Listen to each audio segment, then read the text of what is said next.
be fighting soon enough. Welcome, everyone. Angie Thompson, helping to support the facilitation of the Community Task Force. And we are very excited to have you all here. I do want to remind people before I turn it over to Paulina, if you're a member of the community who's listening and you would like to provide some comments, you can send those comments to westseattlebridge@seattle.gov. Paulina, I'm going to turn it over to you to kick us off. Thank you, Angie. Good afternoon, everyone. Thank you so much for being here today. I am super excited to receive some of the news that we'll be going through and this afternoon, and looking forward to hearing your feedback. My name is Paulina Lopez, in case we have somebody new today introducing. I don't think so, but I am here from the Duwamish River Cleanup Coalition, but also I am calling from Duwamish lands, and I like to acknowledge that every time. So today we will be doing some bridge updates. Heather will be going through with Greg to give us the latest. We'll also be doing some acknowledgement of being a year of the West Seattle Bridge closure. We would love to hear some of you. Before that, get some community concerns or updates or feedback before we kick completely the meeting. We will then be followed by some updates for the Low Bridge, and Megan will have some news for us in that regard. And then we would have an opportunity to hear from Sarah, the Recognize West Seattle implementation plan. I think we are all looking forward, as many of us know, some of this has started already being implemented. In South Park, we had our speed humps installed this weekend, and I have been very grateful for that. So we look forward to hearing more about those plans and what next steps we have for the meeting. Before we go, I would like to bring my super co-chair, Mayor Nichols, talking to us about accessibility. Well, we all have been at this now for a fair length of time, and the Zoom system is working well for us. Just please remember these requests in terms of raising your hand if you have something you want to ask, or you have a statement to make. Identify yourself, not only for each other, but also for those who might be watching us, but not part of the panel itself. So I'll let you look at that at your leisure. I do want to acknowledge one of the items we'll be talking about later in the agenda will be the West Marginal Way, Highland Parkway intersection, and what work has been done. And I just want to compliment Sarah Zora and her team. I had a chance to talk with them a couple weeks ago about the work that they've been doing there, and the ideas they have and proposals they have for improving that choke point in the very near future. So great work. I think you'll be excited to hear it. And with that, let's turn it over to Heather. And Heather will begin with the bridge update and a couple of important acknowledgements. Actually, Heather, before we go to Heather. Oh, yes, go. Before we go to Heather, I wanted to take an opportunity to hear from community members, from the task force members, if you had any updates on community, if you had any feedback that you would like to provide in this space before we start into the presentations on the bridge. So I like to start, by giving our community some time. So raise your hands. So I see John is ready. Thank you, John, for being here. Yeah, thank you, Paulina, for this opportunity. I'm John Persak, and I represent the Georgetown community. One of the folks that represents the Georgetown community, and Greg Ramirez could not be here today. I wanted to give just a very quick update on some issues in Georgetown. First of all, I want to recognize that we had an incident here in the neighborhood on Wednesday, March 24th, where a bicyclist was crossing on a crosswalk and there was a fatality involving this bicyclist and a large truck. And this was on a freight route, and it's on a very dangerous intersection that the community has been trying to raise for a long time. So I wanted to, just let folks know that the neighborhood has been pretty alarmed about that. They're organizing to, draw some attention to the issue. And, this is something that the West Seattle folks should know about, is that on April 9th at 4 o'clock, there's going to be what's called a Georgetown Safe Ride, sort of a critical mass type of event where folks in the neighborhood and allies are going to be riding their bicycles along the major streets and pointing out the major intersections that are problematic in the community. And so, of course, that happens on Friday afternoon. And, this will be a safe and legal ride. But I just wanted to let folks know that fatality did happen. Somebody died, and the community is mobilized, and they really want to make sure that bike access is centered, and that SDOT will hopefully prioritize that. So I just wanted to let folks know about that. So thanks, Paulina. I appreciate the time.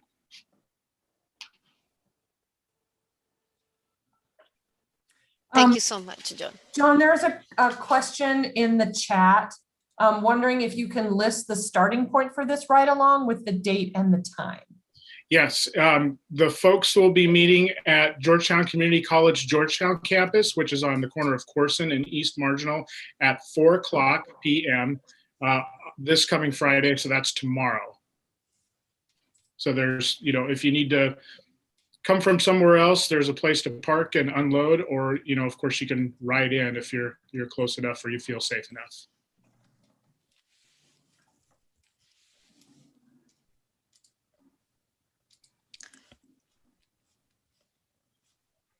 Other questions or comments or things you want to share or updates that people have? Can I add one more thing? Yeah.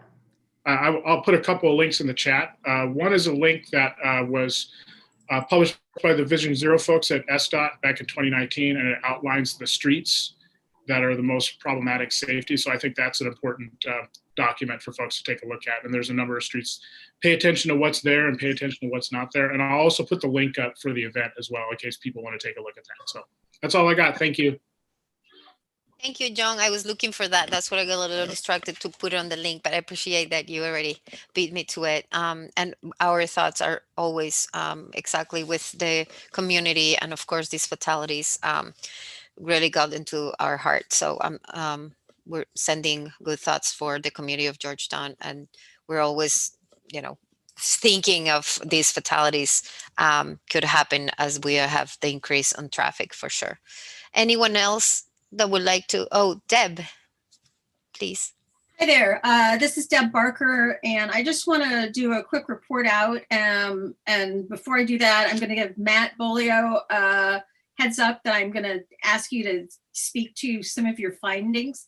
But I've been working with some of the folks on Sylvan Way who have had quite a few accidents, mostly speed related, on their corridor. And fortunately, Councilmember Herbold brought together a group of SDOT and SPU and police department folks who talked with the community and worked out, looked into some different things. And Matt, are you at all prepared or able to just speak with some of your tests that you did on the corridor?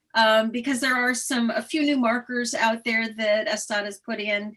There was a very serious accident, not on this corridor, but not in the area of the Sylvan residential community, but a very serious accident last week.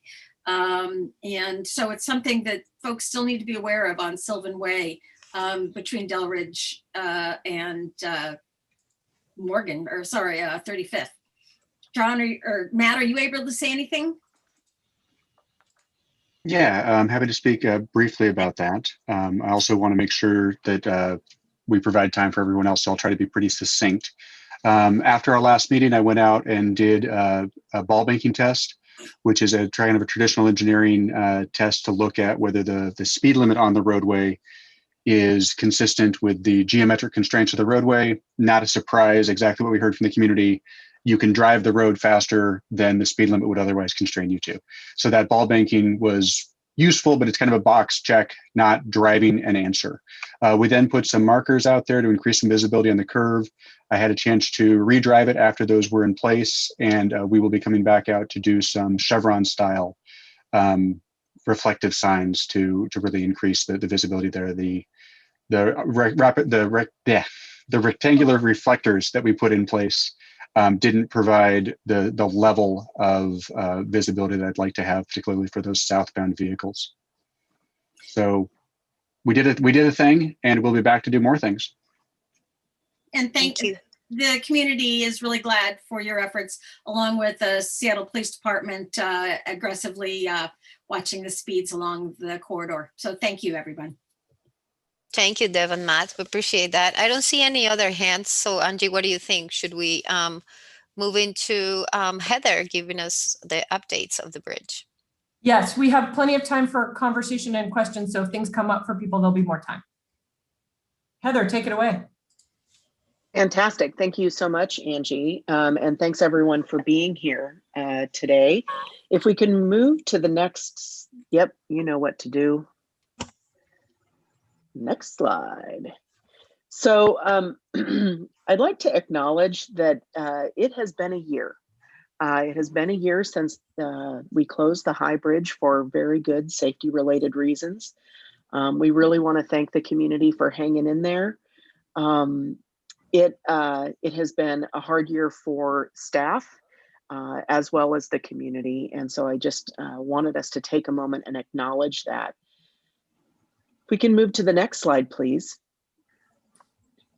And I do want to thank John for bringing this up. In recent weeks, we have had 2 community members who've been killed in traffic crashes. Please join us for a dedicated moment of silence. It's our policy at SDOT that we don't publicize names of victims of traffic violence unless we've spoken with the family or the name has been published in the newspaper. So I just wanted to note that as John mentioned, a man we're calling John Doe, who was 54 years old, was killed while biking in Georgetown on March 24th, 2021. Keith Adams, 61 years old, was killed while riding a scooter on Beach Drive, April 2nd, 2021. Keith Adams was a beloved firefighter for Kirkland. Okay. So please do join me in a moment of silence.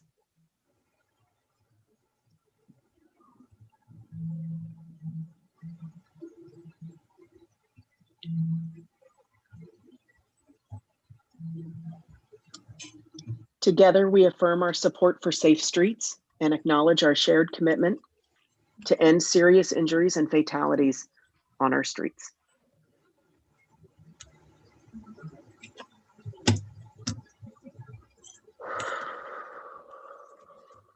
You may not know this, but people who work at the Seattle Department of Transportation take all of this very seriously and very personally. High and low bridge rehabilitation updates.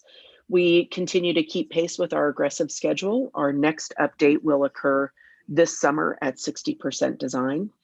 All of that phase 1 stabilization work that we did last year is performing as expected, which is really good news. The request for qualifications and project approach is still open for advertisement and will close on April 12th. We have issued an addendum to that RFQPA to include the community workforce agreement. We're expecting to hear from USDOT in the next couple of weeks. Contractor selection is on schedule for this spring. Next slide, please.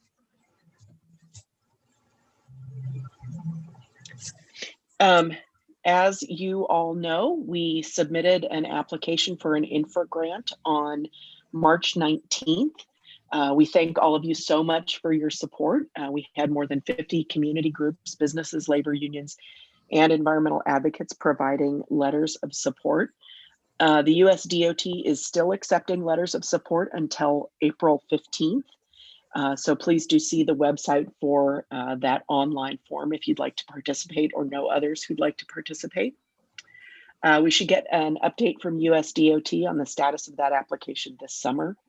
And of course, we're continuing to work with all of our partners at the federal, state, and local level on other potential funding sources. On this slide, you'll see a picture of the underside of the West Seattle High Bridge. Next slide, please. This is a schedule that you've seen several times. It shows the stages of design and construction for the low and high bridge. The top line shows us that we are going to start construction on the high bridge rehabilitation toward the end of this year and should be done by mid-2022. Low bridge structural rehabilitation is going to start just about the same time, but is going to take a little bit longer because we're prioritizing finishing the high bridge. Next slide, please. Okay, Greg Izzo, why don't I hand it over to you? Okay. Thanks, Heather. Hi, everyone. Greg Izzo, Program Manager, West Seattle Bridge Safety Program. Good to see you all this month. A little bit more difficult time presenting today with some of the earlier announcements, but our thoughts and prayers to these community members and their families. So for the controls upgrade project, we just wanted to share that everything is still on schedule. We will be advertising next month for our contractor. We're continuing down the road of permitting and detailed design work for the horizontal directional drill project, which is a reminder, this is directional drilling a conduit underneath the Duwamish so that we could relocate the communications off of the high bridge into this conduit so it's more reliable and away from the high bridge itself. So everything is on schedule there. And again, advertising this month. And then we'll get into more construction details in another slide here. The cylinder lift project, one more thing on that. The cylinder lift project is also on schedule. We're beginning to do repairs now. We just received we just got our seals in actually a few days ago. So there will be initial repair design work being performed right now. And that'll extend until probably around second quarter or third quarter. And we're also beginning to procure the lifting frames for the cylinder replacement project. And that design will also begin around second quarter. And both of these I'll show on the next slide what the schedule is ultimately when construction starts. If we can look at the low bridge controls project, as I mentioned earlier, we're going to advertise here in April, May. Trying to get that out the door as fast as we can. We're going to be in construction probably in second quarter. And the reason for this is a longer construction phase because of the procurement and testing period. And then we will get into construction fourth quarter of this year. The design and permitting for the low bridge communications and horizontal directional drill is a bit opposite now. We're going to be going through a longer design phase and a shorter construction phase. So, but they will still line up toward the end of the year, fourth quarter, to begin that construction. The low bridge lift cylinder project, as I mentioned earlier, the repairs are beginning now, the design of these repairs. We got the seals in. And then we'll now begin the design of the lifting frames and start preparing for the replacement of those cylinders. Now, this work is crew work, so it is city crew work. We'll know a little bit more on schedule of this work, given that it is crew work. For the other projects that are more contractor related, we need to wait until we have a contractor on board to really review their schedule and have some more certainty around which days are going to be impacted and the durations. But our goal overall, if we look into the fourth quarter here, and we are working extensively with our agency partners to try to minimize the impacts of closures. In other words, we would like to take advantage of closures where we can, combine the work efforts where we can. So our teams are working feverishly right now to get that coordination close so that all projects, including the rehabilitation projects, which isn't shown here, to be part of that conversation of just taking advantage of closures where we can to minimize the amount later on in the year. So that is the ultimate goal. Next month, we will have more information on the duration of the closures. However, again, precise dates of the closures, we're going to have to wait until we get our contractor on after we advertise, which is probably looking around July to August is when we'll have some more certainty around dates. But next month, I'll be glad to come back and report on closer ideas of what the durations of the closures will be. So at least we'll start conversations and begin sharing that information as we have more assurance of the schedules. Next slide. Oh, yes, please. Yep, I think we have a question. So Peter Goldman put a question in the chat that's actually for you, Heather. What's your best estimate of the number of months during which the low bridge will be closed before the high bridge reopens? That time period isn't evident in the bar chart. There may be closures on the low bridge. They won't be months in duration. They might be a couple of days in duration. And we are, because remember, the low bridge, the work that has to be done there is mostly carbon fiber wrap. So it's not something that we would necessarily have to close the bridge for. And most of the closures for the low bridge for all of these repair projects that we're talking about would be closed to marine traffic, not closed to terrestrial traffic.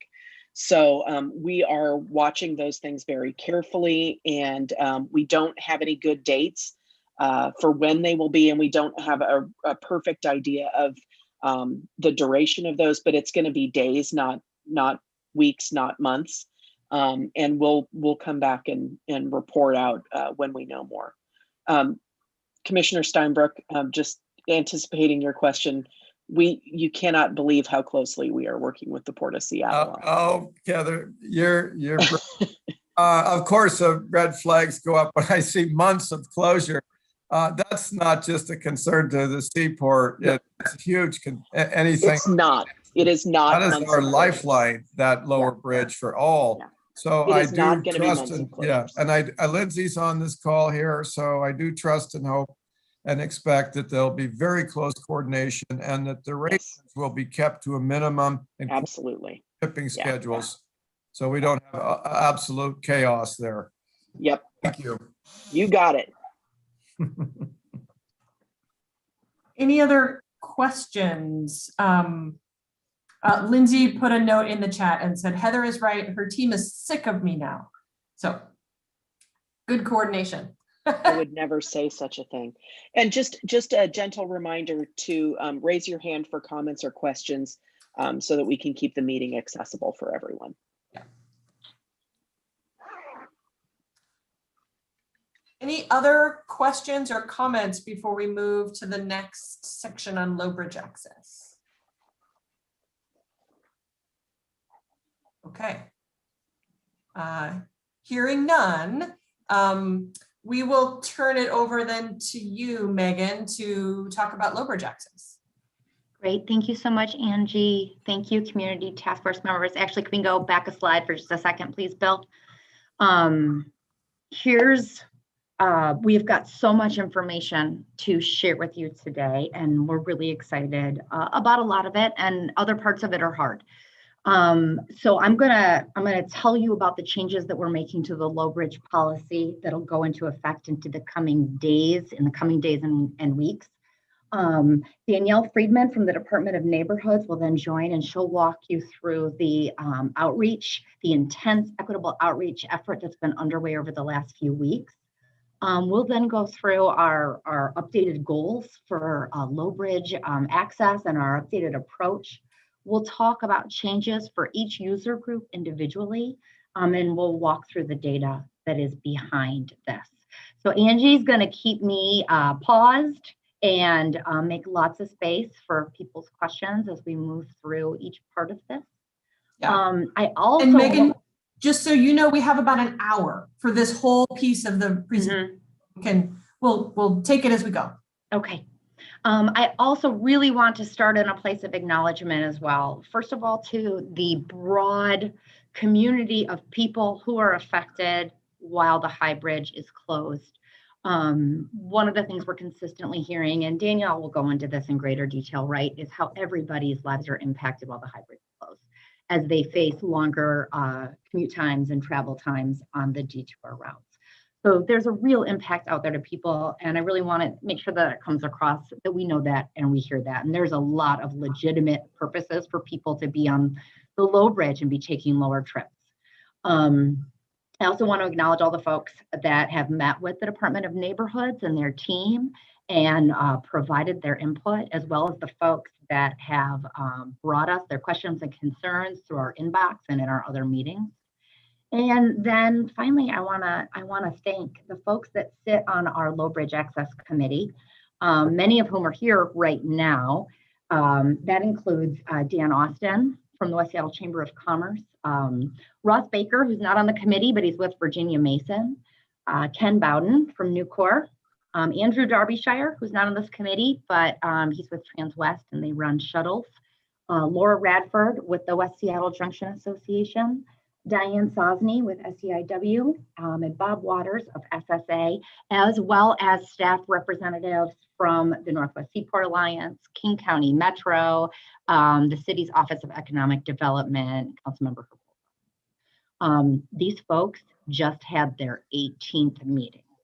So in addition to all the time they spend here with you, they've also been spending extra time with us, helping us understand the needs of their communities. And so I just wanted to express my appreciation for all that extra time and input that those folks have given us. It is essential. And they also do a lot of work outside of those meetings too with the folks. Oh, and John Persak. Oh my goodness. John Persak, LWU.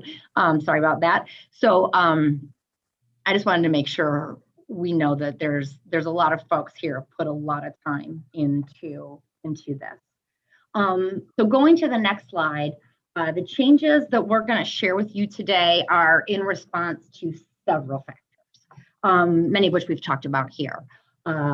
Automated enforcement of the low bridge has now been in effect for 12 weeks. So we've seen the traffic patterns stabilize, and we now have a sense of like how many trips are being taken per day on the low bridge. We have a picture of current conditions. Through the outreach underway, we've learned a lot about how people are being affected by the High Bridge closure and the longer travel times on the detour. We have an opportunity right now where we have temporary excess capacity on the low bridge. So we want to distribute that in alignment with our updated goals and informed by outreach. But we want to continue to underscore that any changes we're making right now, they are temporary. Because, you know, this program has already changed several times. You know, the first thing we did was close the High Bridge because of the cracking. The second thing we had to do was restrict the low bridge.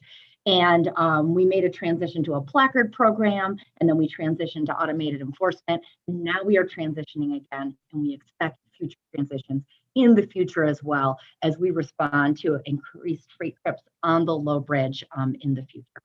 So all the changes we're going to talk about today, we really want to underscore that trips will have to be reduced or eliminated even in the future, and we'll show you some of our database thinking behind that. I wanted to pause because I saw Councilmember Steinberg's hand go up, or Commissioner Steinberg. Yeah. I'm not going back to the city council, I could say that. I'm so sorry. But thanks, this is encouraging work, and I so appreciate, unmuted, yeah, that this low bridge group has been putting the time into it. And the tool of enforcement shouldn't be viewed as punishment, but a management tool that can effectively lead to a more rational prioritization of additional user group capacity. And I fully support that. And I have also various times raised the question about where can the Seaport find windows, at least through the year ahead, through the end of the year, before T5 opens, where there might be some additional capacity to squeeze that could be regular and reliable for West Seattle residents and other priority users. Thank you. Thank you. In addition to calling Commissioner Steinbrook by the wrong name, I also associated Diane Sosney with the wrong union, and she is with SEIW. Please forgive me. No I'm a worries. little worked up. So here are the updates that we are announcing at this time. We are able to temporarily double the number of daily trips that are allowed on the bridge, which we're really excited about. And in making that doubling of trips, we're also going to set a monthly or daily trip target for most users. And what that trip target allows us to do is, if we see we've got too many trips on the low bridge, we can ask everybody, we can turn it like a dial and say, okay, we need everybody to take a few tour trips. And if we see the opportunity for more trips, then we can turn the dial the other way. Immediately, we're going to update the weekend morning hours of restriction. As you guys all know, right now, a low bridge is restricted for everyone 7 days a week from 5 a.m. to 9 p.m. Starting this Saturday and Sunday, those restrictions will not go into effect on Saturday and Sunday mornings until 8 p.m. The crews, SDOT crews are out there replacing those signs right now to put those new hours on it. So we're really excited about that change, which was supported by data and about low use in the mornings. And I know many of you were hoping that we could look at that and make some kind of change. We're also really excited that we're able to add access for people who are seeking life-saving medical treatment and folks that are on-call medical providers for those trips when they get called into their medical institution and they have to respond within 30 minutes or less. That's something, both of those groups, we've had a lot of conversations about here, and we know they're important to many of you, as well as many other folks in the community. We've also had some businesses with access to the low bridge operating as a pilot. While we learned about those trips, we're now able to significantly expand business access and redefine it. So we'll be able to grant some access to every retail and restaurant business that is on the peninsula. And we're emphasizing access for those sectors because of the ways in which they have been impacted in 2020 by COVID, as well as the closure of the high bridge. We're making a change in a definition to vanpool. Vanpool has been allowed to use the low bridge. Employer shuttles have been used the low bridge. We're now going to align that vanpool definition with a Washington State Department of Licensing issued rideshare license. I'll go into this in a little bit more detail later. But this is going to create some high occupancy vehicle opportunities for employees or for families that are coming together to try to transport kids off the peninsula to schools that aren't there. And so we'll talk about that. And then just for folks that are maritime and industrial business users or are members of ILW Local 19, just want to say that we are in general maintaining the current access policy for those folks. So now I'm going to turn it over to Danielle Friedman from DON, and she's going to walk us through how this has been informed by the outreach and what we're hearing from people right now. Thank you, Megan. First, I just want to go over the goals around the outreach that we're doing.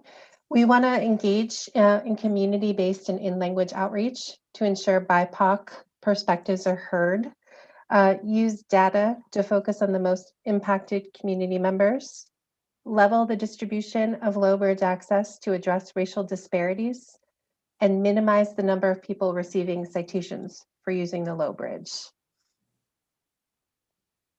As Megan said, we're doing a pretty intensive outreach effort right now. We've been hearing from people and have been involved in the community this whole time, but we really wanted to make sure that we're doing a targeted and intentional effort around talking to people who haven't been part of the conversation.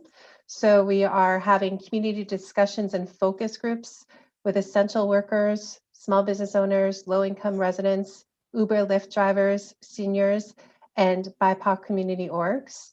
We're doing one-on-one interviews excuse me, with BIPOC owned and operated businesses in West Seattle. That's restaurants, landscapers, plumbers, assisted living centers, janitors, hair salons. We're doing surveys, not formal surveys, but more, well, a couple of formal surveys, some email questions to social service providers, healthcare workers, and Harbor Island employees. We've also been doing some interviews with people who have asked to use the bridge through our inbox, just to make sure that we're hearing from people and what their situations are. And these are some of the initial things of what we're hearing. You all know, and Megan mentioned earlier, this closure of the bridge combined with the impacts of COVID-19 have been extremely impactful on communities. Travel time has doubled, sometimes tripled for people. Challenges with increased cost of doing business because of the travel distance and time have increased. Some businesses are having challenges sourcing materials, as some companies no longer deliver to West Seattle due to the bridge closure. Healthcare patients have to spend more time driving and sitting in discomfort in their car for a longer amount of time. And that may be also delaying critical medical care due to increased distance costs to reach their provider or emergency services. Increased travel time impacts people getting to and from their workplaces, combined with the increased gas costs, and parents concerned about the need to take their child across the bridge for a medical emergency. These are some of the things that we're hearing. After we complete the this outreach push, which is probably going to be about mid-April, we're going to be looking at all the information we collect and coming up with themes and doing a full report on everything that we're hearing. And this is going to help influence other aspects of the bridge work as well. Back to Megan. Thanks, Danielle. What we've been hearing all along, and what we've been hearing through this this latest effort as well, has helped to inform the goals that we've set for why we regulate access to the low bridge. And we have identified 3 key goals that speak to the purpose. The first one is health, life, and safety. And this is really so that we can make sure that emergency vehicles can get through the corridor at any time of day, and that continues to be one of our top concerns. We want to prioritize trips that improve patient and provider access to life-saving medical treatment. And that's a new part of the goal that we've been able to articulate in this update. Mobility and system operations are a really critical goal, and this guides us in a few different ways. One is maintaining the Spokane Street corridor performance throughout the day, including a one-to-one recovery time, like when the bridge opens or when there is an incident. And this has not changed. This has been motivating us in setting our capacity limits for quite a while. We want to prioritize public transit, high capacity modes, and high occupancy vehicles. And this becomes increasingly more important as we get further into recovery, as vaccines become more available to people, and as more and more workplaces look at a return to in-person work. We also want to reduce single occupant travel and detour route congestion. So thinking about what's happening on the detour routes when we're thinking about what is happening on the low bridge and how they work together as a system. Economic growth and sustainability is also a key goal. And this speaks to the need to prioritize freight movement to support economic health, also decreasing detour route traffic. We'd really much rather prefer that the bigger trucks that can be on the low bridge be there instead of being out driving through the neighborhoods. And we want to support businesses with critical and urgent needs, and that really includes and is emphasized for those businesses that have been impacted by COVID-19 and the shutdowns that we experienced in 2020. So that's why we regulate the high bridge. How we're going to do it in this next phase and the approach we're going to take, well, first of all, we are going to, allow conditional temporary travel privileges for user groups that are supported by our program goals and that keep us within our capacity limits. We're going to set a target for a number of trips per month or per day for all conditional users that can be increased or decreased. And this was the dial that I talked about earlier. We're going to continue to hold the right to revoke or reduce conditional user privileges at any time, so that we can meet the goals and keep the system operating. We're going to set vehicle capacity limits and hours of restrictions to do two things. One is to ensure that emergency vehicles, freight, and public transit are always able to cross reliably, and also to make sure that we're using the most efficient use of the space on the low bridge that we have, so that as many other people can use it for urgent and critical and unplanned trips. And we really want to improve the experience people have when they're looking to find out whether or not they can have low bridge access. So we're going to be launching a translated common application portal this month that will allow all people to sort of get the same information and to quickly get a response from us as to whether or not they're eligible to use the low bridge, and we'll provide really clear information about when they will be able to use the low bridge if they are approved. So that is the program goals and the approach to regulating the low bridge. And now I want to take time to go into each one of those user groups in greater detail. Megan, do you think maybe we can, before we get to this slide, maybe just pause for a minute? There's a lot that we've just covered. And so if we take a minute and see if there's any questions or conversation we want to have that's been coming up for folks. And raise your hand. There haven't been any comments in the chat and no hands raised. So people either have no questions or they're stumped. We just want to know which one. We want to see which way we're going.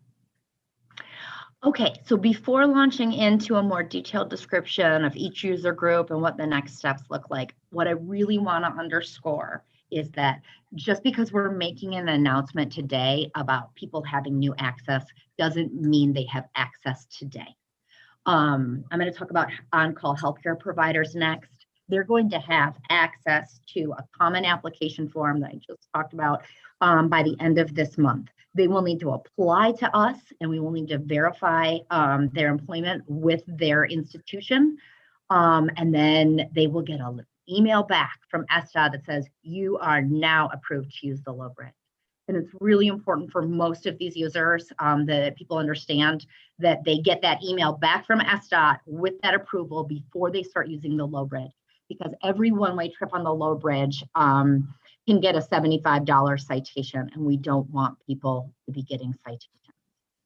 So the on-call healthcare providers, this is permitted for folks when they're traveling to or from an on-call medical shift, and it will need to be verified by their employer. We're working with the medical institutions on that now, and that application will be available by the end of the month. I see that there's a question in the chat, Angie. Yes. So the question is from Lisa Herbold on call. Says the application begins by the end of April. What is the deadline for applying, and when will users gain access? So a little more detail maybe on. Yep, that's good. Okay. In general, and for these, we'll want all completed applications by May 15th to include people on the list for June 1st. Now, it's a little different next month, and it's particularly different around life-saving medical treatment. These applications should be available online tomorrow in 8 languages. Let's talk about life-saving medical treatment and the approach we're taking, and then I'll come back to this question of when people will get access. So this is going to be permitted for folks when they are traveling to or from a life-saving medical treatment appointment. It is permitted for medical need as determined and verified by the medical provider. So SDOT is not saying it is authorized for only these types of trips. The examples of the kinds of trips that are life-saving medical treatment could be chemotherapy, radiation, dialysis, support after an organ transplant, but it really is dependent upon the medical provider to make the determination. This process is modeled after how people get approval now for disabled parking placards or disabled parking plates, as well as the Washington State Ferries preferential medical loading program. So there is no medical information that comes to ESTA. That is a conversation between the patient and their provider. The provider, the application is 2 parts. It is the simple part that the patient fills out, and then it is accompanied by a piece from the provider that verifies that this person will have better health outcomes with shorter trips to and from their treatments. And the medical provider must either provide their stamp or a letter on letterhead, or they can also use their prescription form. And this is very, very similar, again, to how disabled parking placard and the Washington State Ferries medical preferential loading program work.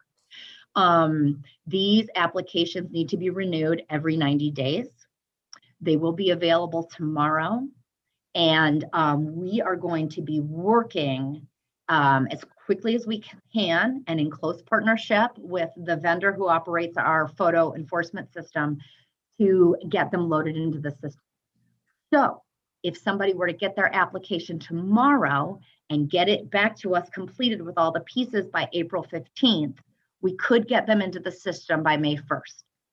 But if they miss that April 15th deadline, they don't have to wait until May 15th. We are working with the vendor so that we can upload this information in smaller batches and try to get people in as quickly as possible.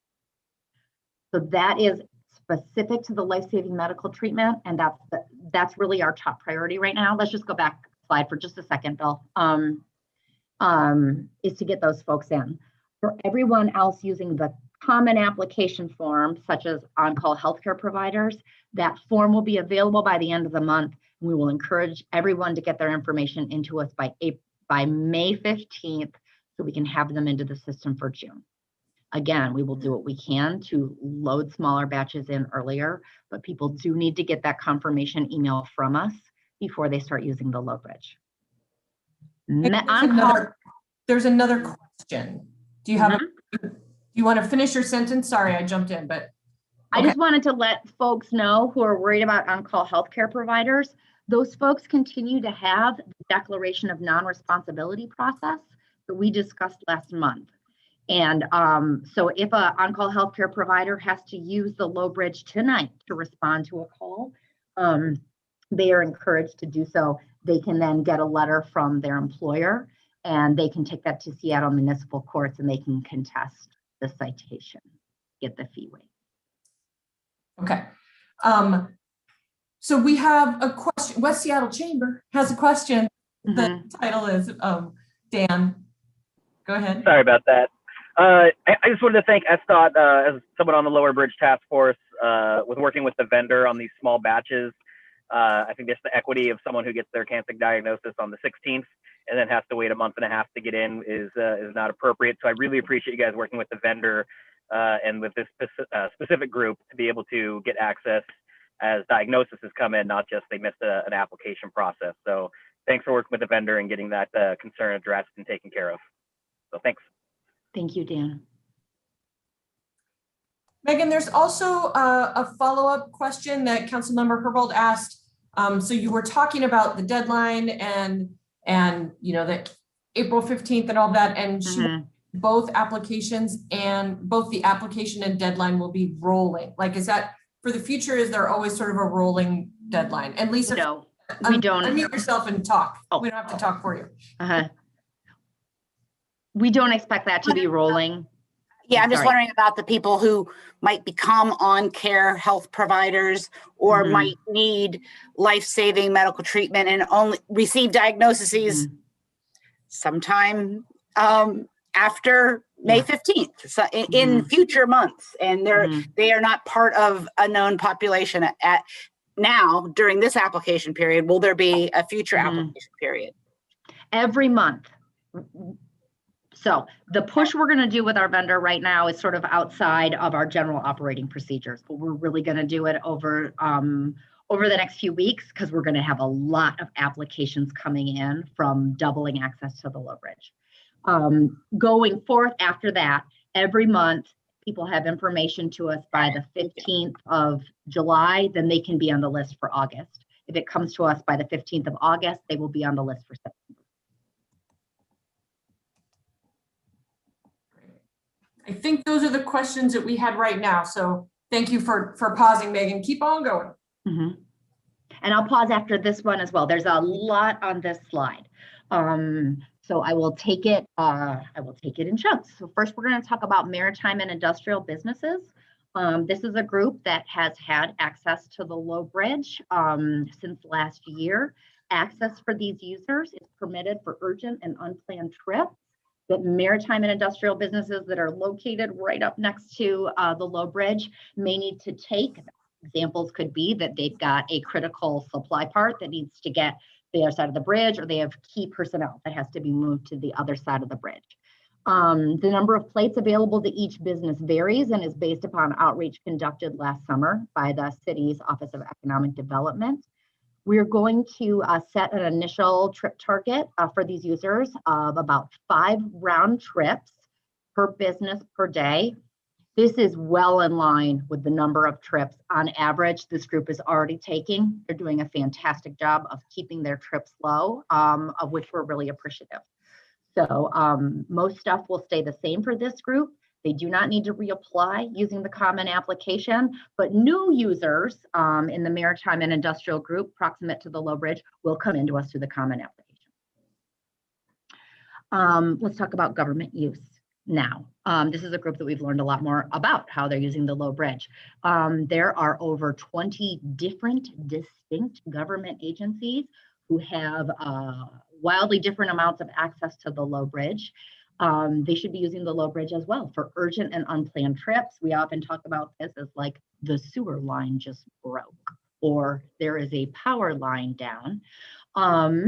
We are seeing higher trips than we had originally programmed for this group. So we have increased slightly the number of trips they can take as a whole, but we've already started an additional campaign of outreach and working with these folks so they too can work hard to keep their trips low on the Low Bridge. We'll be setting individual agency targets.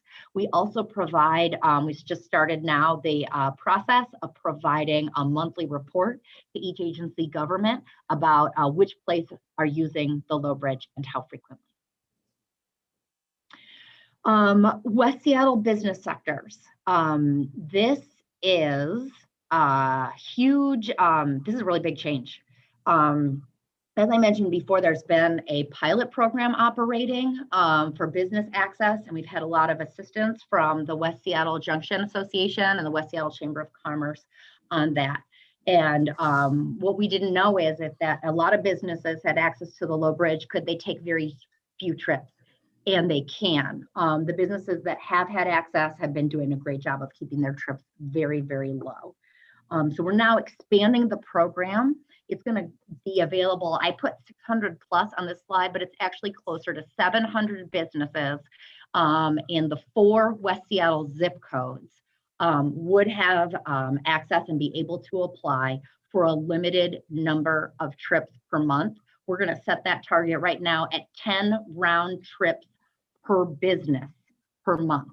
Now, a business can put up to 3 plates into the system. This is so that maybe you have a daytime manager for your restaurant, you have an evening manager for your restaurant, and so at different times of day, there might be an urgent need to get the supplies you need to carry on with your business that evening. And so these folks will come into this through the common application as well. So that is a really big change and a big expansion of business access in West Seattle. And then the final group I have on here is ILWU Local 19 when they are dispatched to terminals from the hall at 3440 East Marginal Way. This group has had up to 225 trips per day allocated to them, and that continues. Can't really set a trip target with this group because some folks may get dispatched over to terminals on the west side of the bridge many times a week. And other folks will not. They'll go over there quite rarely. But we'll continue to work with ILWU Local 19 to see how those trips grow over time and how they're managing them. Megan, we have a couple questions. I wanted to just share a comment that Councilmember McDermott left in the chat. I think he had to drop off to go to another meeting. So I'll just read it so that everybody can hear. He said he missed done with the slide, but wanted to give a huge kudos to the city and SDOT for creating life-saving medical access to the low bridge level, or to the low level bridge, sorry. I hear him. I think he's here. Are you still here? I am still here. Oh my gosh, I didn't see you. You I go. got 3 minutes before the public health meeting starts. Okay, Now, go. I'm sorry I didn't speak up. I didn't realize we were done with the previous slide. I just want to express huge kudos to SDOT and the city for creating the life-saving medical treatment access for low-level bridge. We've talked about it here. People have heard me speak about it. I want to recognize the work that the city has done to create this access. I think it's really valuable for people who are otherwise having to deal with driving around at a very challenging point in their life, and really want to recognize and appreciate the fact that this work has been done. Thank you very much, County Councilmember McDermott. Commissioner Steinberg, did you have Yeah, a comment? I do. Just a quick question. This is really good information and a great update. We're making progress here. I just wanted to hear who's left off the table and who's still unhappy or disgruntled, or how's it working for ILWU? How is it working? How is this formula working for people? And how is it not, perhaps? Just so that we understand the full picture. Well, I don't know if John wants to speak to how it's working for ILWU. We have a number of license plates of members, and they are taking some trips on a daily basis right now, not many, because Terminal 5 isn't open yet. They will also use the common application form when they need to add additional plates to our system. John, is there anything else you want to add about ILWU? John had to drop off the call. Okay. So timing, not great timing, but I don't know if there's anyone else who wants to speak about how it's going, what it feels. There are, you know what, how about this? Why don't I go through the next slide, which just talks about the transit changes, and then we can pause there for a moment and talk about people who maybe are concerned or frustrated, or we're not able to include it this time. Yeah, that's all I'm asking for. And maybe in the future that we also hear about where some of the real challenges are and getting, issues and complaints. Okay, thanks. Megan, it's Deb Barker. Before you go off the government slide, I did have a question about SDCI inspectors. Are they defined or are they categorized under urgent unplanned trips? My guess is no, but I just wanted to know if you knew the answer. There are some vehicles from SDCI that are in the our license plate database, and so we communicate with them. There are not many. The SDCI inspectors could have to take a kind of trip that is urgent and unplanned if they get called out to a situation that needs to be remedied immediately, and that would be an appropriate use of the low bridge. But just regular planned trips would not be, and this holds for all government users. Thank you very much. Thank you, Deb. Okay, transit and HOV. Transit and paratransit vehicle trips continue. They do not need to be pre-authorized. School bus trips are authorized without pre-authorization as well, and so is freight. Vehicles that are over 10,000 gross vehicle weight restricted. No pre-authorization is required for those, and so that is no change to those users. Now, employer shuttles and van pools, like King County Metro van pools and Kitsap County van pools, have been authorized, and we do have a number of van pools that are using the low bridge. We're taking that definition of van pool and we are aligning it with the Washington State Department of Licensing definition of a ride share vehicle. There is a photo that is shown on the slide that shows you what a license plate looks like when it has been licensed as a ride share vehicle. For folks that are listening to this who may be interested in a high occupancy vehicle opportunity, they would first go and apply through the Department of Licensing and get those license plates. And then they would apply to SDOT for permission to use the low bridge. It would typically be granted in situations, I think I talked about this a little bit, but like where there's between 7 and 15 people in the vehicle. So it would work very well for like maybe a minivan up to a passenger van. And it could be used for employees. It could be used for getting kids off the peninsula to school or other purposes like that. So we think that'll give people another option to pursue that does not necessarily mean they need to enroll in Metro's Van Pool program. And the updated application form for this as well will be available by the end of April. And I just want to underscore, people need to get the license plates and apply to SDOT. Getting the license plate in and of itself is not enough to just go use the low bridge. Okay. So that is like talking through like the good news and who does get access at this time. Here's who's being impacted. There's a lot of other folks that have very compelling reasons to be on the low bridge, and Danielle walked through a few of those. There are a lot of essential employees out there who are struggling with the longer time on the detour routes, or they are struggling with the higher cost of gas because they're spending more time in the car. So we have heard a lot from essential employees as well. One particular group that we had gotten a number of requests for access from were folks who work on Harbor Island and live in West Seattle.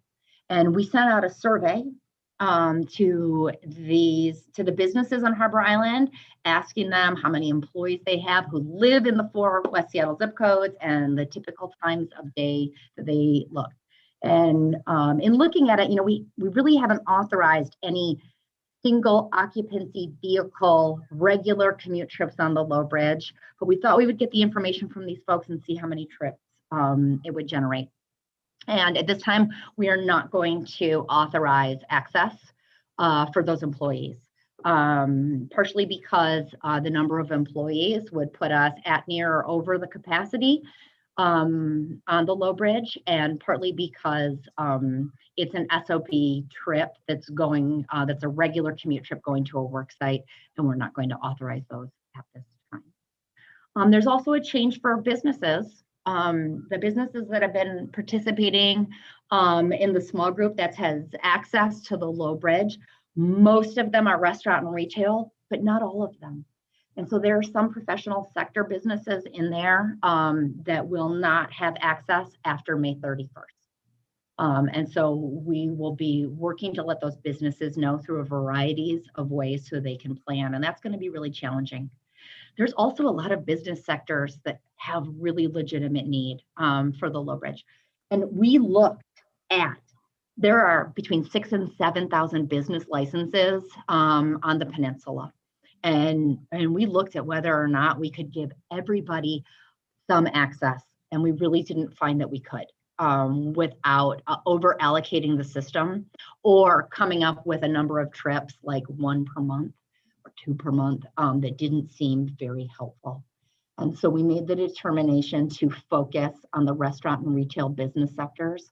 But there are other business sectors as well that have been negatively impacted by COVID and we would really benefit as well from low bridge access. And so that's hard right now too. And that's going to be hard for those folks. So I want to pause there, Angie, and see if folks have comments or questions about that.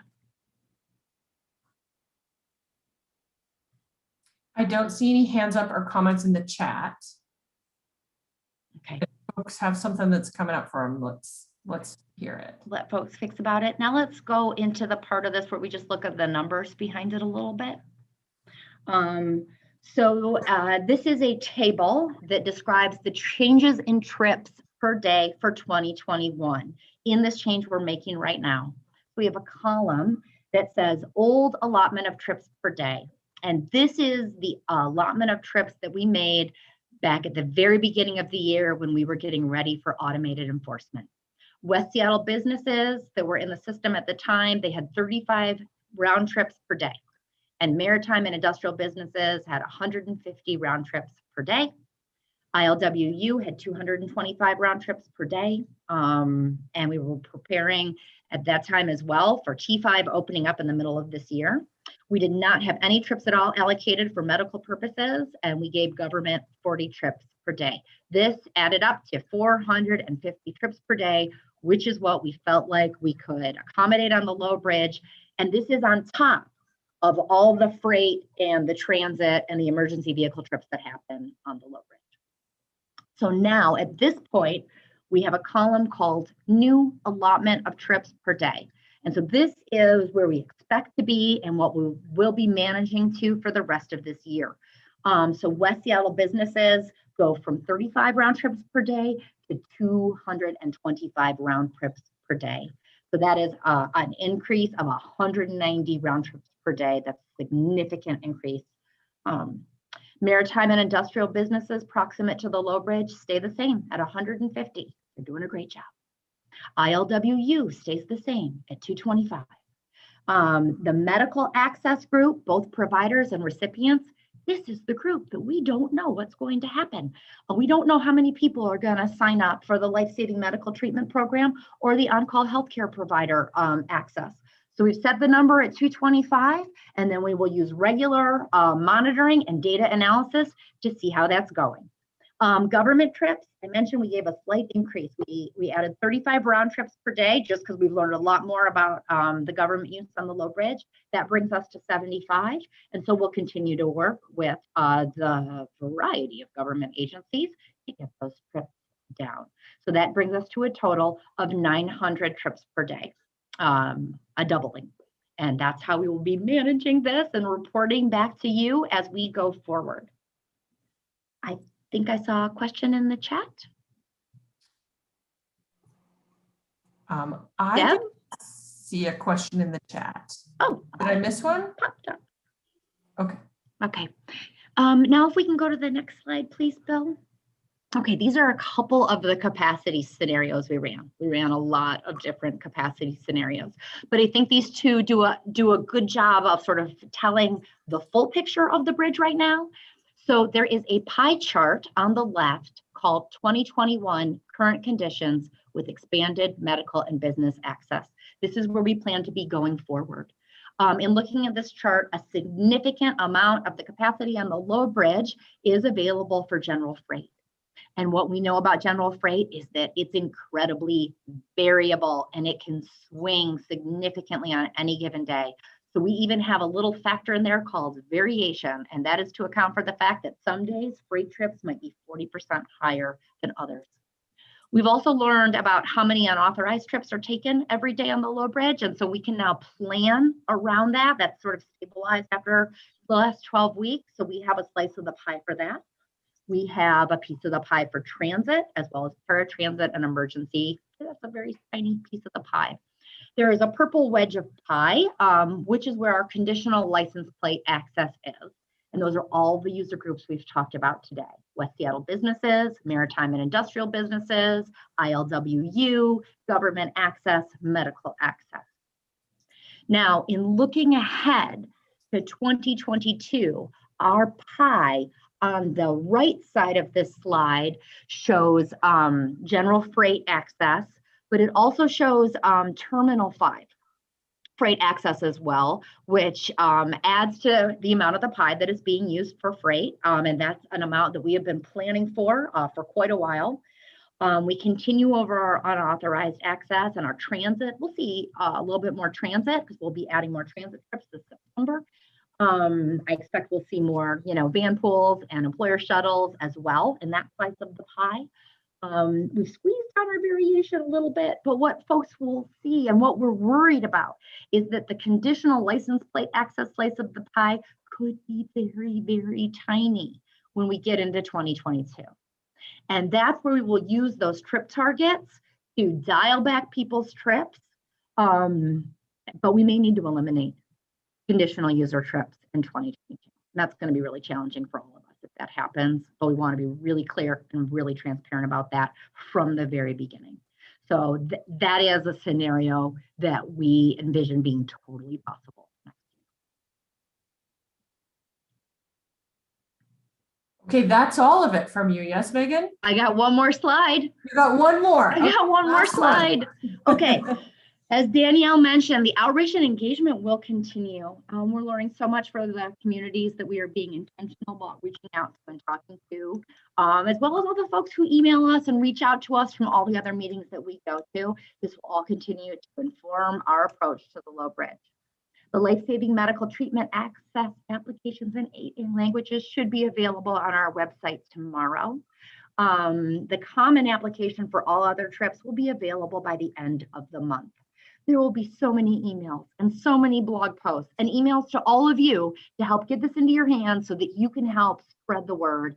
And our outreach team as well will be doing the work in language to let people know that they may now have access that they did not have before.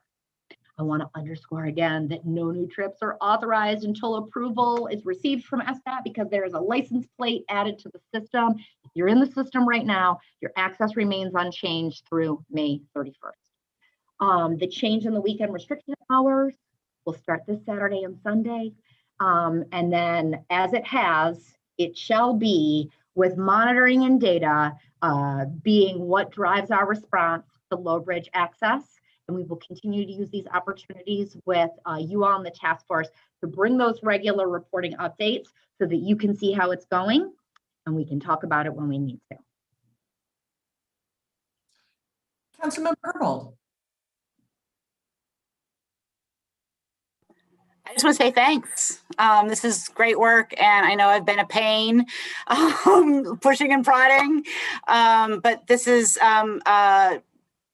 change that is driven by data, is driven by going out and talking to folks who may not be captured by the data. And it is a system that is flexible, allows you to respond to changing conditions or conditions that, for instance, like there's the unknown around the life-saving medical and the on-call piece. It's based on sort of, I think, everybody's best guess, best informed estimate. And that may need to be changed, but you've created a system that's flexible and we can, as you say, dial down or down up as we get more information. So just really want to honor the work that SDOT has done here, as well as the contributions of the subcommittee's work. Yeah, thank you. Thank you, Councilmember. I'm seeing some thumbs ups. That's nice. Nonverbal.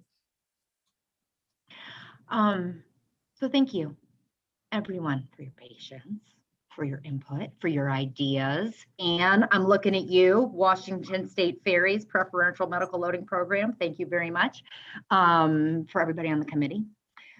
Please know that I want to tell you something super cool. We have a new Low Bridge program manager. Her name is Maureen Sheehan. She just started last Wednesday. She's here on the call. She's listening to all of you. You'll get to know her in the coming months. She's fantastic. I love her. So going forward, Maureen and I are available. This is Heather, as is our whole team. If you want to talk, if you want to understand more, if you want to spend more time with us on this, we're here and we'd love to hear from you. And I'd really like to hear from you tomorrow because I am gone next week. So please know that stands. I know you're going to hear a lot from community and we want to hear what you're hearing. So with that, I will stop. Angie, thank you so much. Yeah. Any other questions, comments? We have more time. So there, don't feel like we're cutting off the conversation, but we don't need to hold you if you don't have questions. So Megan already touched base on this, but I guess it will be a good opportunity to remind how the businesses are going to get engaged into this for the Low Bridge, the engagement for letting them know the news. We're going to use every resource available to us. When the common application is available, we're going to continue to rely on our partners on the West Seattle Chamber and the West Seattle Junction Association, who've been so fantastic to let their folks know. We're going to be letting everybody who's in the system know what the changes are. And then for folks that aren't in the system and don't know they may have access, we will use social media. We will use ethnic media. We are putting out a press release tomorrow morning in 8 languages as well, and targeting several ethnic media outlets. And then Danielle, with the outreach team, they will be using relationships they have with businesses, or the relationships they've been creating with businesses too on the peninsula so that people know they have access. But it's going to be a big lift from all of us, because 700 businesses is a lot of folks that we need to get to. Yeah, I just want to add on that. We're just trying to think of ways to get it in people's hands by printed copies, like Megan said, translated. We're seeing if we can maybe get phone numbers or emails so we can directly call those businesses. So we are going to launch a big effort to try to make sure people know about it, and then also hopefully engage our community liaisons at the Department of Neighborhoods to maybe help people fill it out as well.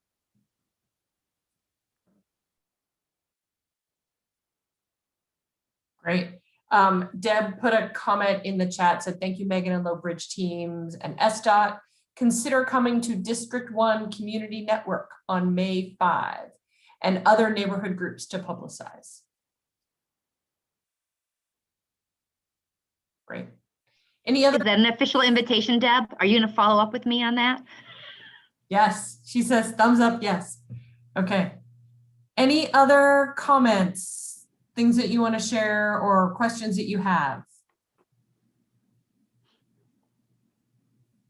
Okay. I think actually that we will keep going then. We're going to close on Low Bridge and we're going to talk about Reconnect West Seattle. So Trevor, you're starting us off, and Bill, we need you to share the slides again.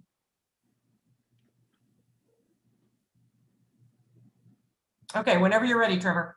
All right, thanks. Yeah, if you want to advance the slide here. All right, so I just wanted to touch on the traffic management data that you guys have seen before and you guys have access to on the website.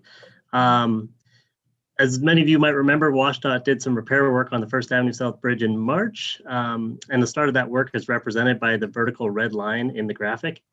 So during that first week of work, the average weekday traffic dropped significantly and only ticked up slightly on the other 2 bridges. This is mainly due to the weekday lane restrictions during that phase of the work. And then in the second week, the bridge impacts were nighttime only, and the majority of the weekday traffic bounced back. So that's why you see the sharp drop in the first week, and then it bounces back in the second week on the First Avenue South Bridge. So switching over to the right-hand side of the image, the transit and biking trends have remained fairly consistent since last spring. So but that said, things might start to change because King County Metro is easing some of their COVID restrictions on the number of passengers per bus starting in mid-April. So we're likely to see an increased number of boardings on both buses and the water taxi, which shifts their summer sailing schedule on April 19th, excuse me. So next slide, we'll move on and talk a little bit about the West Marginal Way and Highland Parkway intersection improvements that Mayor Nichols alluded to early on in the call. Bill, can you advance the slide? Hey, Bill, your chat's also showing up again on your screen, so you might want to exit from that again. We may have lost Bill. Are folks able to see the West Marginal Way No, slide? you can see the traffic management data slide. Okay, that's weird. Okay. Maybe try unsharing and sharing again. Yep. You know, hit the reset button. Ah, there we go. There you go. No, that's perfect. All right. So we've received many requests to add a right turn green arrow to accommodate the westbound right turns, but due to overlapping geometric constraints, we can't simply go out there and just put up a green arrow and add it to the signal. That's led us to this proposal that you see here that will accommodate the westbound right turn on red as well as the right turn on a dedicated green arrow, in addition to some other improvements that I'll just walk through right now real quick. So as you see in the pink boxes here, number one, I'll start with number one. We'll shift the southbound left turns over to the west, which is basically on top of the large asphalt island that you see there today. In shifting that allows us to add a second northbound lane, which is bullet point number 2 in the pink box number 2. And so that will actually allow us to add the second northbound lane both upstream and downstream of the intersection. And then it'll eventually tie into the 2 northbound lanes just north of Front Street. So it'll be a continuous 2-lane stretch all the way up to the 5-way from just south of this intersection. Bullet point number 3 will increase the storage for the westbound through lane. We'll just modify the eastern end of this island and restripe some of the center turn lane. As you might know, it's about 1,000 feet between, well, you might not know, but it's about 1,000 feet between West Marginal Way and 2nd Avenue Southwest. So there's a center turn lane there with no driveways or anything. So that center turn lane will be repurposed for westbound capacity. Bullet point number 4, we're going to improve ADA accessibility by upgrading all the curb ramps on the northwest corner and provide better access to the future bus stop that's going to become active on that same corner. We'll also add APS signals infrastructure to this intersection, and that'll provide the vibrotactile, the feel, and the audible sound to help pedestrians navigate this intersection better. Hey, Trevor, Yep. What does APS stand for? Accessible pedestrian signal. Sorry about that. And then just moving on here to number 5, like I talked about earlier on, we're going to add a green arrow for the westbound right turn, which will actually be able to go at the same time as the southbound left turn. And that's where the geometric constraints are today, because the southbound lefts are so much, they encroach on the space that a large truck would need to make that westbound right turn. So that's why the 2 movements can't happen at the same time today. But you could probably do it in your passenger car if you're driving a smaller car or a small truck. But this will allow us to accommodate all size vehicles making that westbound right turn at the same time as the southbound left turns. And then bullet point number 6, we're going to add a CCTV camera and fiber optic communications to allow for remote monitoring and real-time adjustments. So just in summary, we're gonna, the benefits will improve pedestrian accessibility, improve monitoring capabilities, and intersection delay will reduce intersection delay. Finally, this is a long-term improvement. So even after the bridge opens in September or in mid-2022, these improvements will remain far into the future and help with traffic flow. So just touching on the timeline here, we hope to complete the design here in the 2nd quarter by the end of June. And then we're going to start construction in the last half of the year here. Bill, can we move on to the next slide?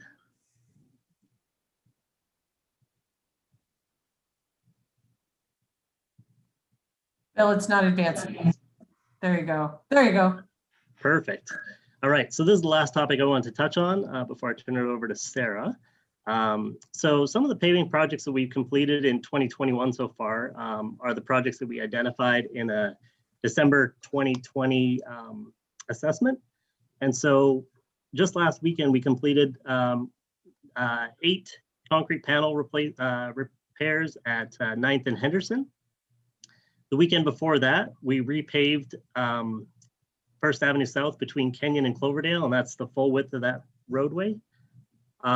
Similarly, Highland Parkway, just south of Holden, we resurfaced the northbound lane. That was about 100 to 150 feet in length.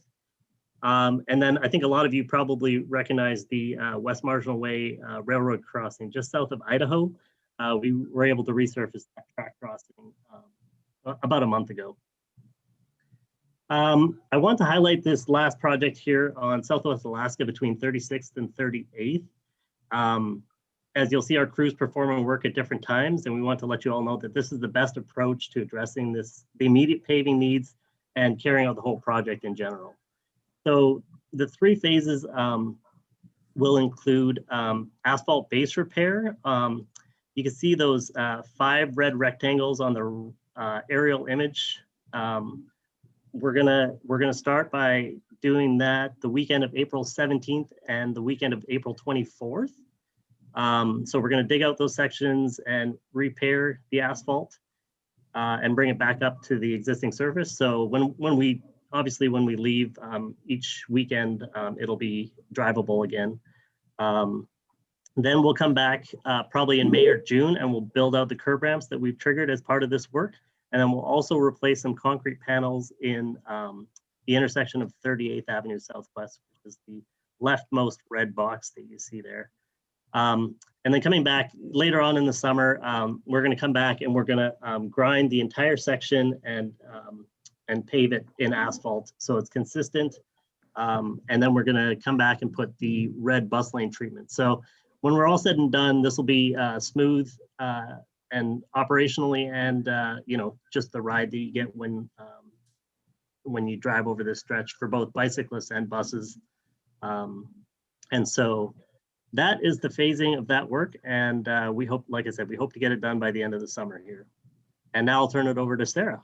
Actually, Trevor, before you do, there's a couple questions that maybe we should keep you on to answer. So Councilmember Herbold, do you want to share your question that you typed in there? Sure, considering there's some typos in there, I will, rather than ask anybody to read it, I will explain it myself. As it relates to the monitoring abilities that you're putting in that intersection, will those monitoring abilities make it possible to adjust signals in all directions? Yeah, at that intersection, yes. Okay, we'll be able to operate the whole signal remotely from our traffic management center. And like I said, we'll have a camera there so we can see how things are operating. Thank you. Perfect. And Mayor Nichols, you had a couple questions. Well, yes, Trevor and Sarah and team, I want to tell you, I am very impressed with the work that you've done. I think you've identified some ways to free up some capacity for people who were very frustrated at this choke point. The concern I have is we're now a year into this. And we've got another year and a couple months to go. The schedule that you've put out was A, fairly general, and B, struck me as taking a lot more time than I think a lot of people would think that it would. So is there an estimate how long the construction will take once it starts in either third or fourth quarter? And second, are there opportunities to reduce the amount of time it's going to take to contract this work and then actually get the improvements ready for people? Yeah, no, we definitely hear you. We definitely want to get these improvements in as quickly as possible. The designs that we're sharing with you were 30% design, so it's still fairly early on, but we are meeting to talk about sequencing. Actually, I have a meeting set up for next week with our crews and just getting everybody on the same page, and just we're going to talk through the construction sequencing, and we'll probably have a little bit better idea after that. But again, when the design is closer to completion and we know the exact scope of work, we'll be able to refine that. But definitely hear your concerns, and definitely we want to get these improvements in as quickly as possible. So we'll take that. Right. Good work. Thank you. Awesome. Mayor Nichols, you are familiar with the concept of under promise, over deliver? Yes. It's a good philosophy. Yes. Yeah. Any other questions from folks before Sarah Zora picks this up? All right, Sarah, I think it's over. Right. Okay, thank you, everyone. Again, Sarah Zor from SDOT, the Reconnect West Seattle Mobility Manager. So thanks for Trevor for covering kind of our traffic mitigation component of the Reconnect West Seattle program. I'm going to talk a little bit about the Reconnect West Seattle implementation plan. As you know, we're in quarter 2 right now, so I'm just going to give a little highlight of what we achieved in quarter 1 of the year from the Reconnect West Seattle perspective. So in Reconnect West Seattle implementation plan, there was 24 projects for 2021, but really it's actually 78 projects that we will be implementing, and that has to do with a little math. So we have 4 projects that we're going to not be delivering that I will talk about in the next slide, but I really wanted to highlight that each of the home zone projects, you know, it was a lot, each South Park, Georgetown, and Highland Park was one line item on our implementation plan, but working with the community and really having community informed projects that really help to pay attention and help mitigate the concerns from the neighborhoods about the detour routes and traffic in all areas of the communities, not let alone the arterial streets, but within residential streets as well. We have 20 projects that we'll be delivering in South Park, 14 in Georgetown, and 27 projects in Highland Park. So putting it all together, we're really trying to deliver 78 projects this year to try to mitigate the impacts of that bridge closure. A lot of them related to the communities that we really want to try to reduce the harm that's been feeling with these detour routes and with the bridge closure. So from 2021 and 2020, we've completed 24 of the 64 total projects in the implementation plan. And again, I'll be kind of relaying this a little bit differently as we go forward so I can more account for the specific home zone projects as well as the Reconnect West Seattle implementation plan projects on the list. I do want to highlight also that we've completed 1 transit spot improvement, which is some signal improvements that really benefits transit speed and reliability at Southwest Galasset Street and Fauntleroy Avenue. And another highlight about from quarter 1 is that we updated our Reconnect West Seattle project dashboard to also include the 195 projects that we've done from a traffic mitigation standpoint after that bridge has been closed from the past year. So you'll have more information on that dashboard map if you want to check that out.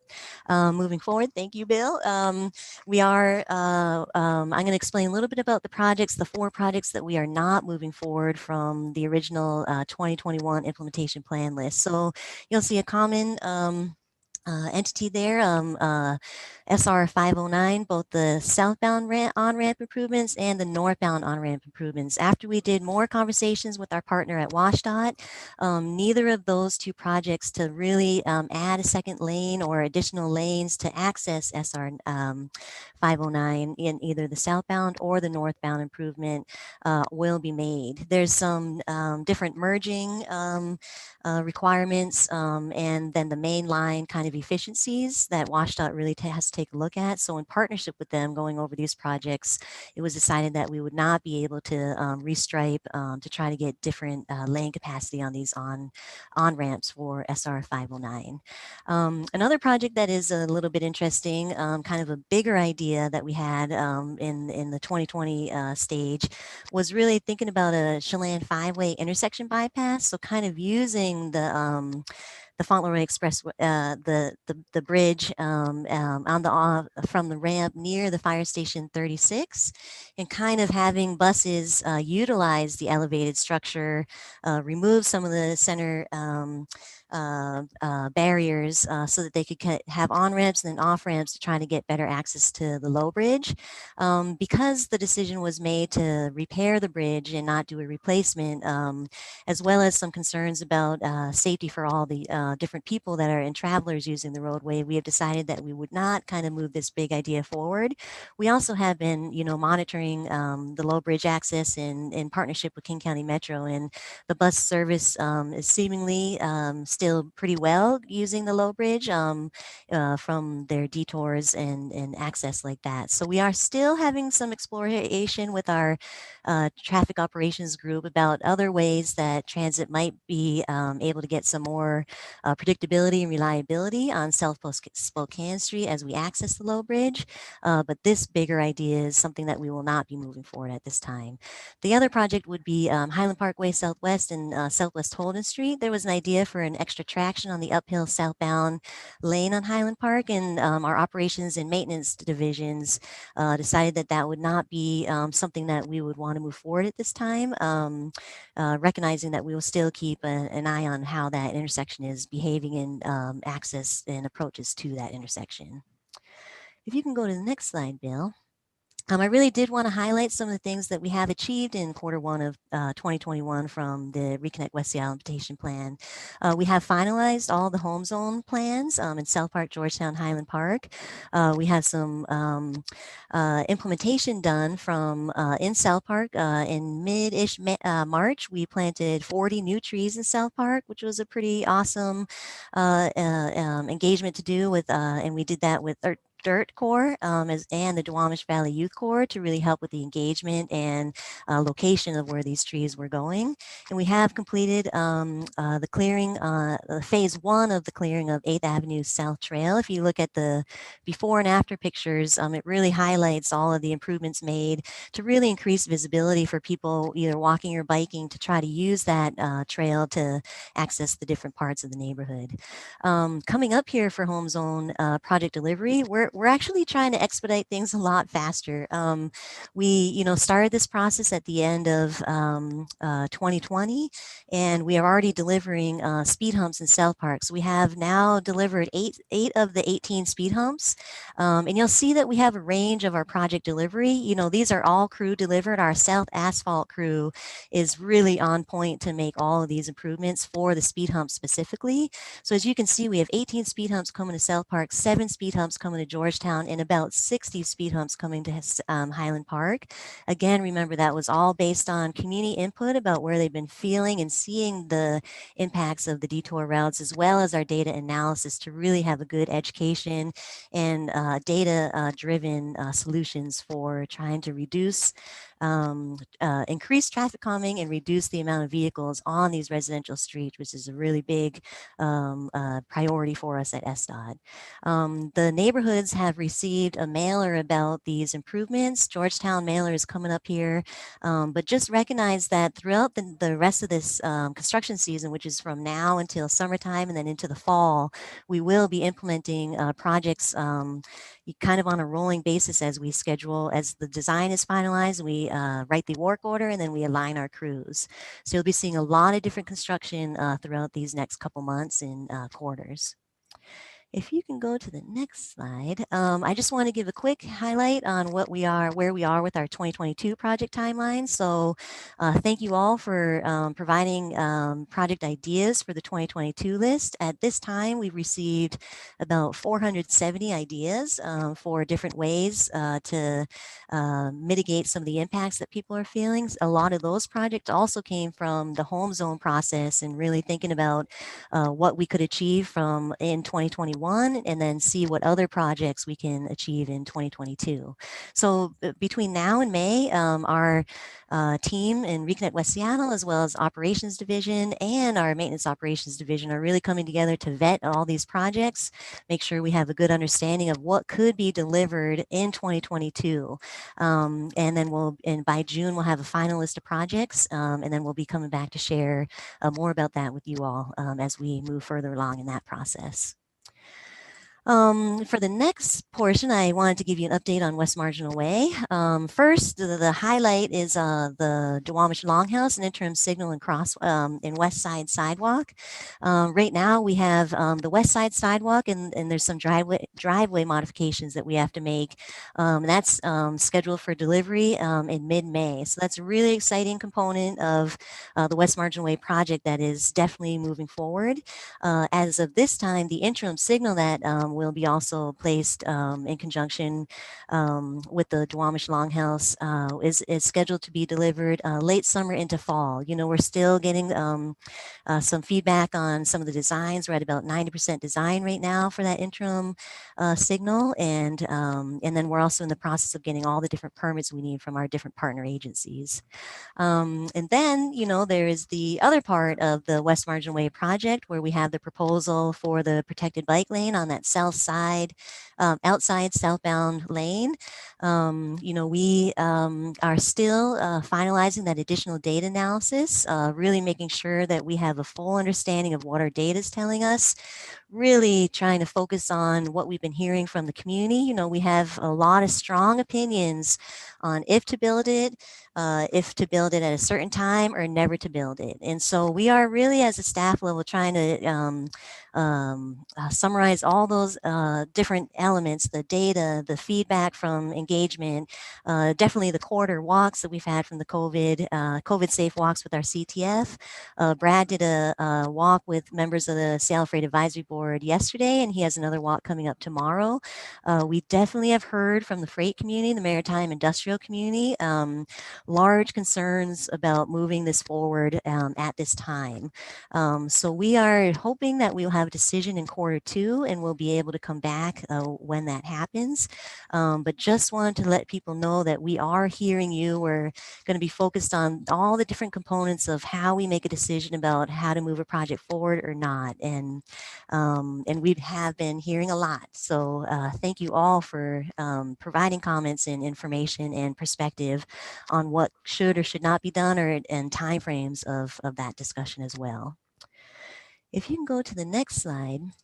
As we've been talking a little bit, COVID recovery is occurring. We're in phase 3 right now. We have all adults eligible for the COVID vaccination by April 15th. So people are starting to move more.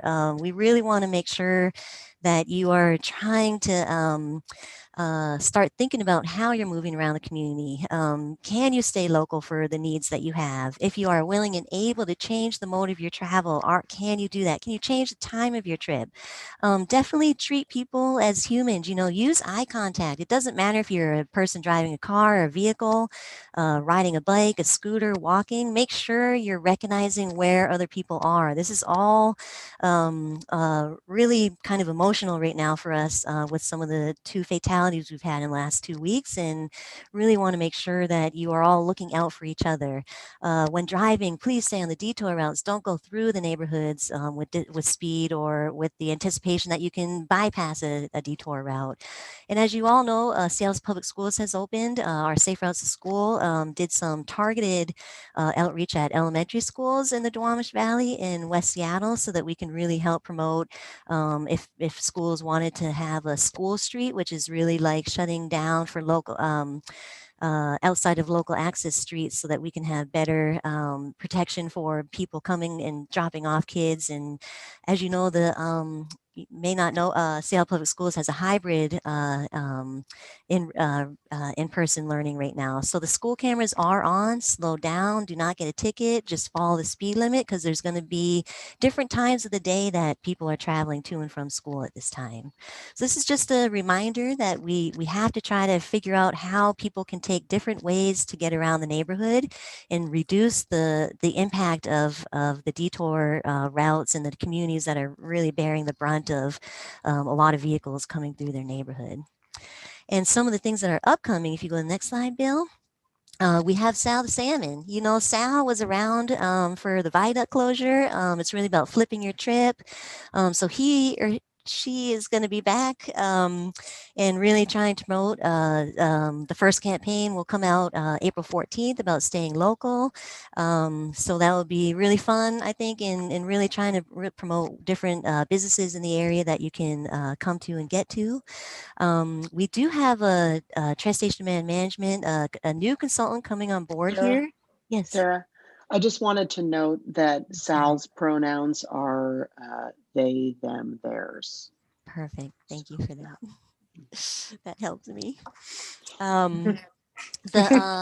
The TDM consultant that we're going to have coming on board is really about how can we use a mobile app platform to help entice people to change their mode. How do we use data to really figure out who was using that high bridge before and who is still driving through the detour routes now, and how we really target people to see if they can shift their mode in a way if they've been traveling in their car on these detour routes. So it's going to be a different kind of campaign coming up here soon.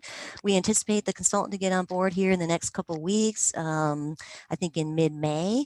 We're in that negotiation time right now. So that will be something new that I'll be able to talk about in the next couple months, about some of the new ways that we're trying to encourage people to think about how they can change their trip or use a different mode if able and possible. The really cool thing that we're able to do is provide additional transit service hours through our Seattle Transportation Benefit District vote that happened in November.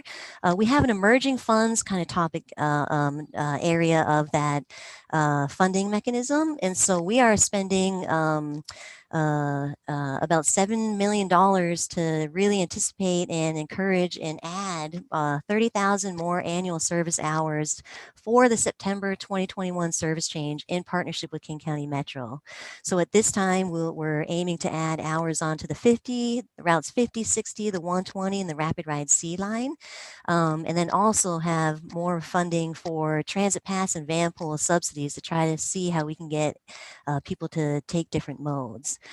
So that is really a really cool benefit that we're able to do using the STBD emerging funds to try to get more transit service out there. And like Trevor said, transit, King County Metro has modified their passenger limits. So it used to be 12 people on a 40-foot bus. Now it's going to be 20 customers on a 40-foot bus that they're opening on April 19th. For an articulated bus, the 60-foot bus is, it used to be 18 passengers that King County Metro was allowing, and they're bumping that up to 30.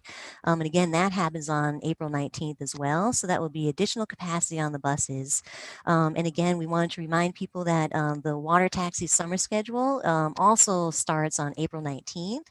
And that is really beneficial because that means 7-day service, the late evening sailings on every Friday and Saturday, and then the weekdays leaving every 35 minutes during peak hours and every hour midday. And that really realigns with the shuttle service that Metro also does for water taxi shuttles. So April 19th, that will also be starting.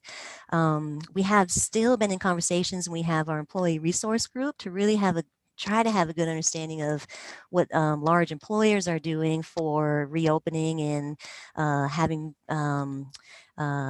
employers come to work or not, or hybrid. So we're in really good conversations, and I think a lot of large employers, we've been hearing some announcements, of course, from Amazon and Microsoft, and really trying to figure out the technical aspects surrounding that and how we can help engage, especially for employer shuttles, and trying to get people that live in West Seattle that are working for these large employers to have different ways to get around or work from home.